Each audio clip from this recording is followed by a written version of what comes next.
Olá, meus amores! Vamos para mais uma aula, de clínica médica. Eu sou a professora de vocês, enfermeira Vanusa Ribeiro. Sem muita enrolação, vamos para a nossa aula. Então, hoje vamos falar sobre cistite, dando continuidade sobre as patologias do sistema urológico. Cistite, ela é uma inflamação da bexiga, que geralmente é iniciada na uretra, causada mais frequentemente pelo micro-organismo que pode desenvolver uma infecção, como nos casos de cistite causada por uso de sondagem vesical ou equipamentos de exame como giroscópio. Giroscópio, gente, é um equipamento que é utilizado pelo urologista para visualizar a bexiga. A incidência: as mulheres são mais atingidas pela cistite que os homens, tendo em vista do tamanho da uretra feminina menor do que a masculina e também a sua proximidade do ânus. Poxa, as mulheres sempre são mais atingidas nas patologias, É isso que vocês sempre se perguntam.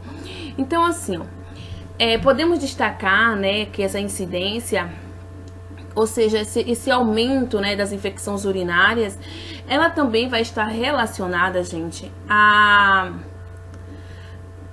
atividade sexual.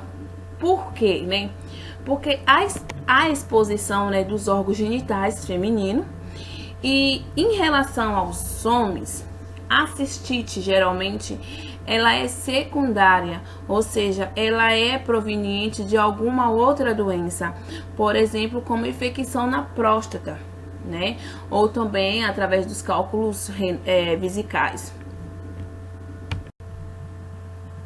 Manifestações clínicas: está relacionada à urgência miccional, aumento de frequência urinária, queimação e dor à micção. E também, pode ocorrer piúria, bacteriúria, hematúria e também uma forte dor na região subpúbica. O diagnóstico: para confirmar desses casos, é indicado o exame de EAS, que são elementos anormais sedimentados, aonde, gente, vai ser pesquisado, qual é a característica da urina, se tem presença de substâncias anormais, se tem, por exemplo, sangue, pus e bactéria, Já nos casos em que tem os sintomas, em que os sintomas estão já evidenciados, ou seja, assim, de forma clara, que é uma infecção, ou quando, na verdade, é necessário saber qual é o agente causador e também o antibiótico, que deve ser utilizado, também pode ser solicitado, nesses casos, uma urocultura, ou também, como algumas pessoas conhecem, como cultura de urina, certo? Tratamento. O tratamento das pessoas com cistite se faz através do uso de antibiótico. Uma atuação efetiva da enfermagem consiste em orientar a importância de se tomar todas as doses prescritas, mesmo se houver alívio imediato dos sintomas, devido ao risco de recorrência da infecção mal curada. Então, assim, de uma maneira geral, a cistite, ela não representa situações clínicas que podem indicar na internação hospitalar. Geralmente, elas são tratadas em nível ambulatorial, ou seja, em casa, Prevenção. Do ponto de vista preventivo, a cistite pode ser evitada pelas mulheres por meio da higiene íntima adequada. Ou seja, o uso correto do papel higiênico após urinar, como eu disse para vocês, que é de frente para trás e não de trás para frente. Esvaziamento vesical frequente, inclusive, após relações sexuais, por diminuir, a quantidade de micro-organismos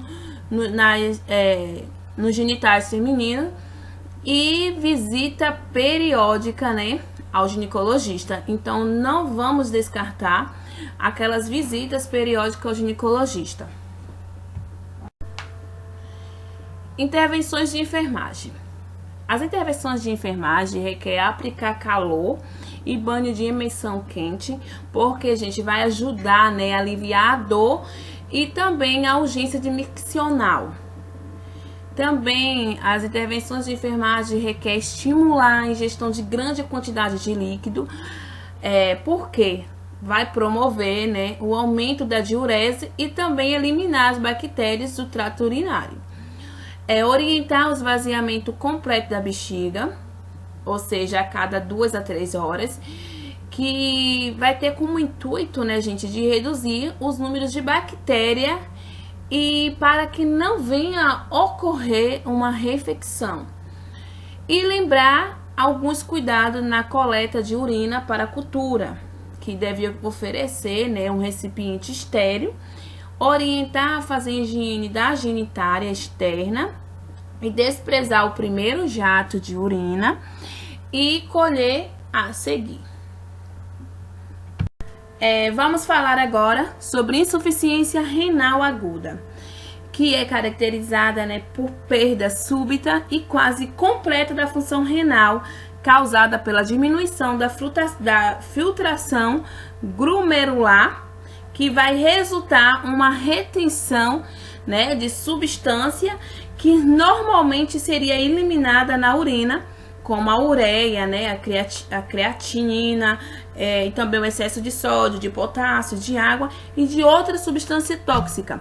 Já na insuficiência renal crônica, é uma deteriorização, né, progressiva e também irreversível da função renal.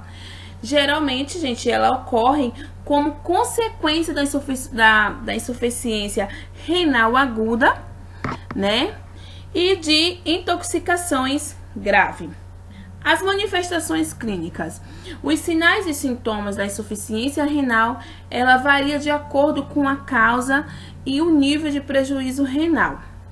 Vai de letargia, náusea, vômito e diarreia. Pele e mucosa, ela apresenta-se seca por desidratação, né? O hálito urêmico, né, que é a respiração, pode ter o mesmo odor da urina, sonolência, queixa constante de cefaleia, também pode apresentar avalos musculares, convulsões, arritmia e parada cardíaca, que isso é nos casos graves, né? O volume urinário, ele vai apresentar-se diminuído e também os valores de ureia e creatinina no sangue aumenta gradativamente. Então, o diagnóstico é feito na anamnese, ultrassom, a UCG, né, que é ultrassom, TC e RM. O tratamento são intervenções como diálise, né, peritoneal e hemodiálise, podem, né, ser utilizados num caso, digamos assim, no sentido que venha substituir os rins que são insuficientes, que vai promover, né, a eliminação de substâncias tóxicas. Intervenções de enfermagem. A intervenção de enfermagem requer monitorizar, né, a função renal através do balanço hídrico e também da pesagem diária, avaliar frequentemente o seu estado e também tem que ser observado e registrado sinais de comprometimento cardíaco, como dispneia, taquicardia, distensão das veias do pescoço, tudo isso tem que ser registrado, né, e sendo observado. Estar atenta, né, e preparada para situações de emergência que pode ocorrer, como arritmia e também uma parada cardíaca. Manter a família informada a respeito de suas condições e deve estar também, né, auxiliando a compreensão do tratamento. E existe também algumas drogas que possuem grande capacidade de causar lesões renais. Então, assim, essas drogas que nós chamamos de nefrotóxicas, né, como alguns antibióticos. Mas nesses casos, as pessoas, né, a pessoa, ela precisa ter a função renal avaliada durante todo o tratamento e bem cuidada, entendeu? Tem que ter toda a cautela a respeito, né, para avaliar essa paciente de vocês.